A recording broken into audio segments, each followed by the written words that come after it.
Jesus says, your selfless attitude will defeat the enemy's most common weapon. January 23rd, 2020. Words from Jesus to Sister Clare, spoken by Jackie.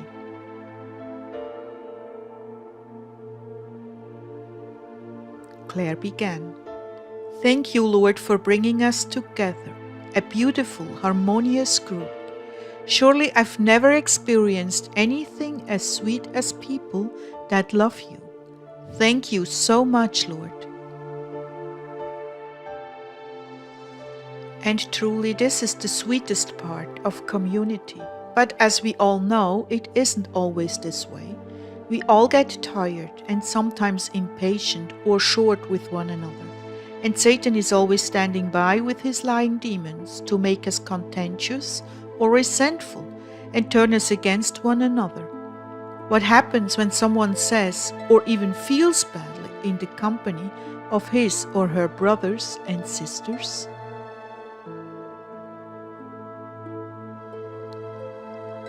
First of all, the enemy is trying to divide us, so we will lose the precious gift of fellowship with one another. Second of all, he wants us to judge others and take in a bitter seed in our hearts about them. Mind you, this is when we are all of one accord, but along comes the enemy and exploits the weakness of one or another.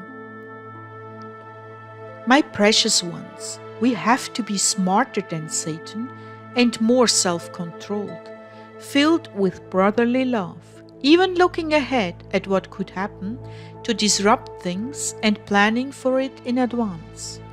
We now know that these things are deliberately planned by the enemy. They are not just coincidences.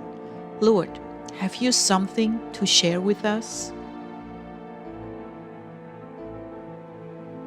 Jesus began, my precious community, you have many who oppose you, but you also have my charity and brotherly love to protect you. Stay under the covering of brotherly love and you will not be disturbed. What the enemy meant for bad will instead be an occasion of instruction and good for others. You are here not just to fellowship and have a good time. You are here to be prepared for your own missions.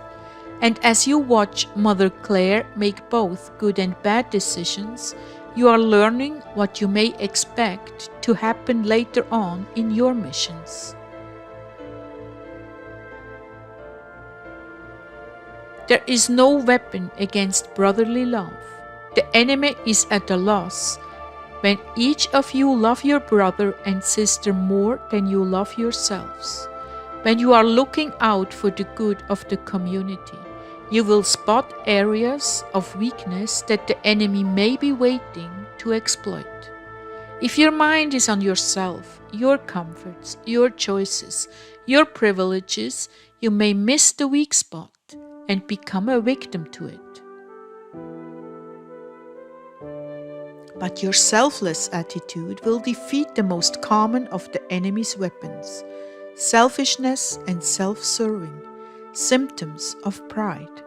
When your heart is set on what is right and not just your particular agenda, there is very little that can be leveraged against you to cause strife. Because all of you will be quick to yield and do what is best for the other, in even the worst situations. Those of you who are called to be here during the tribulation, this is training for you. I know the enemy's next move, but your obedience to my known will cause you to sidestep many a trap. When you fall into pride and self-serving, then you are bound to fall. This is why obedience and detachment are so very important.